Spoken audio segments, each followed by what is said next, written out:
వరుస దెబ్బలతో ఇప్పటికే సతమతమవుతున్న మావోయిస్టు పార్టీకి మరో గట్టి దెబ్బ తగిలింది. మావోయిస్టు పార్టీ కేంద్ర కమిటీ పొలిట్ బ్యూరో సభ్యుడిగా ఉన్న మల్లోజుల మహారాష్ట్రలోని గడ్చిరౌలి పోలీసుల ఎదుట 60 మంది సహచరులతో కలిసి లొంగిపోయారు. మల్లోజులతో పాటు మరికొందరు ప్రముఖ మావోయిస్టు నేతలు కూడా ఇందులో ఉన్నట్టు తెలుస్తోంది. ఇతర రాష్ట్రాల్లో కూడా కొంతమంది ముఖ్యమైన నేతలు ఇటీవల లొంగిపోయారు. సామూహికంగా మావోయిస్టు నేతలు లొంగుబాట్లు జరుగుతుండడం పార్టీ రోజురోజుకు క్షీణిస్తోంది. ఇటీవల తెలంగాణలో చందు, సోనీ దంపతులు, వికాస్ వంటి నేతలు, అలాగే కేంద్ర కమిటీ సభ్యురాలు సుజాత కూడా లొంగిపోయారు. మొత్తం మీద ఇవన్నీ పార్టీల విభేదాలు, నాయకత్వ సమస్యలను తెరపైకి తీసుకొచ్చాయి. ఇటీవల తెలంగాణలోని హైదరాబాద్, వరంగల్ ప్రాంతాల్లో కీలక నేతలు లొంగిపోయారు. అలాగే దంతేవాడ, సుక్మా ప్రాంతాల్లో కూడా సరెండర్ అయ్యారు.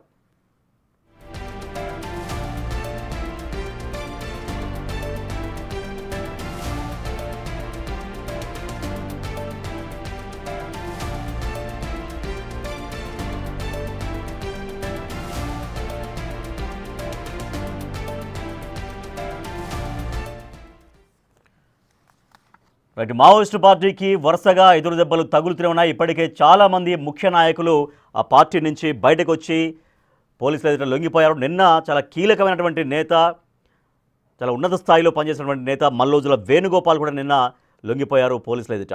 మా ఇన్పుట్ ఎడిటర్ పవన్ మనకు మరింత సమాచారం అందిస్తారు న్యూస్ రూమ్ నుంచి. పవన్, వరుసగా మావోయిస్టు ముఖ్య నాయకులందరూ లొంగిపోతున్నారు.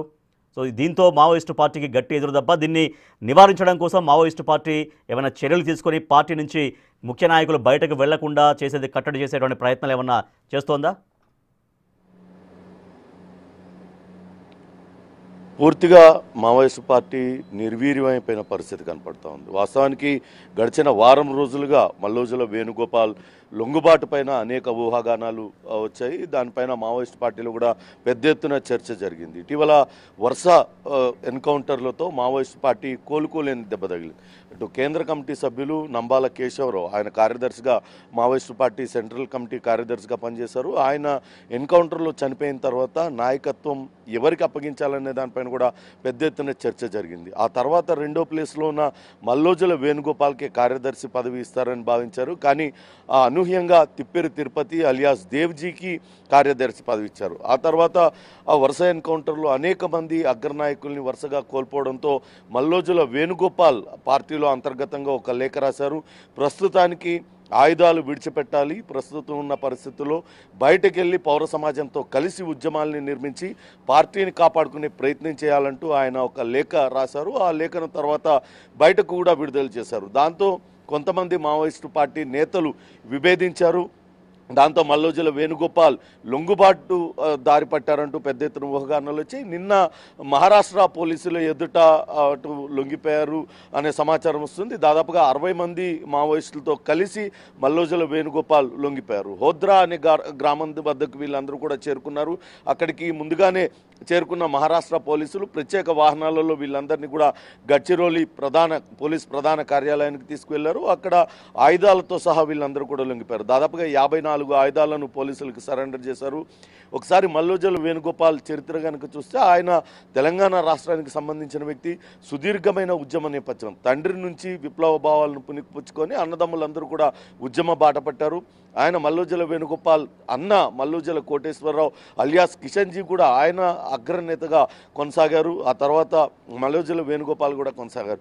ఇటీవల కాలంలో వరుసగా ఎదురు దెబ్బలు తగలడం, పార్టీ నిర్వీర్యమైపోతుంది, పార్టీని కాపాడుకోవాలంటే పౌర సమాజంతో కలిసి ఉద్యమాన్ని నిర్మించాలంటూ ఈయన చేసిన ప్రతిపాదన పార్టీలో విభేదాలకు దారితీసింది. ప్రస్తుతం ఉన్న పరిస్థితుల్లో ఆయుధాలు వీడడం మినహా మరొక గత్యంతరం లేదంటూ ఆయన చేసిన ప్రతిపాదనను మావోయిస్ట్ పార్టీ కొంతమంది నేతలు తిరస్కరిస్తూ వచ్చారు. దానిలో భాగంగానే ఇప్పుడు మల్లోజుల వేణుగోపాల్ లొంగిపోయిన పరిస్థితి కనపడుతుంది. మల్లోజుల వేణుగోపాల్ దాదాపుగా 45 సంవత్సరాలు పైగా అజ్ఞాత జీవితాన్ని గడుపుతున్నారు. ఆయన అటు మహారాష్ట్రకి చెందిన తారకను ఆయన వివాహం చేసుకున్నారు. ఆమె కూడా 2 ఏళ్ల క్రితం ఆమె మహారాష్ట్ర ముఖ్యమంత్రి ఫడ్నవీస్ ఎదుట కొద్ది రోజుల క్రితం ఆమె కూడా లొంగిపోయిన పరిస్థితి కనపడుతుంది. మల్లోజుల వేణుగోపాల్ తలపైన దాదాపుగా 6 కోట్లకు పైగా రివార్డు ఉన్నది. ఆయన పైన 100 కేసులు పైగా ఆయన పైన నమోదై ఉన్నాయి. వాస్తవానికి తెలంగాణ పోలీసుల ఎదుట లొంగిపోతాడని భావించిన మహారాష్ట్ర పోలీసుల ఎదుట లొంగిపోయారు. మొత్తం మీద అటు మావోయిస్ట్ పార్టీకి మాత్రం ఇది కోలుకోలేని దెబ్బగానే చెప్పాలి. చూడాలి దీనిపైన మరి మావోయిస్ట్ పార్టీ ఏ రకంగా స్పందిస్తుందని చూడాలి. అయితే ఇప్పటిదాకా మహారాష్ట్ర పోలీసులు కానీ అటు మావోయిస్ట్ పార్టీ కానీ ఎక్కడా కూడా మల్లోజుల వేణుగోపాల్ లొంగుబాటును అధికారికంగా ప్రకటించలేదు. త్వరలోనే మహారాష్ట్ర సీఎం ఎదుట వీళ్ళందరూ లొంగుబాటు కార్యక్రమాన్ని పెడతారనే వార్తలు అయితే తెలుస్తూ ఉన్నాయి. Rajesh. Right, thank you Pavan. Gadchiroli పోలీసుల ఎదుట నిన్న మావోయిస్టు ముఖ్య నేత మల్లోజుల వేణుగోపాల్ లొంగిపోయారు. దీనికి అధికారికంగా రాష్ట్ర ప్రభుత్వం ఇంకా ధృవీకరించాల్సి ఉంది. అయితే మావోయిస్టు పార్టీకి గట్టి ఎదురుదెబ్బగా దీన్ని భావిస్తున్నారు.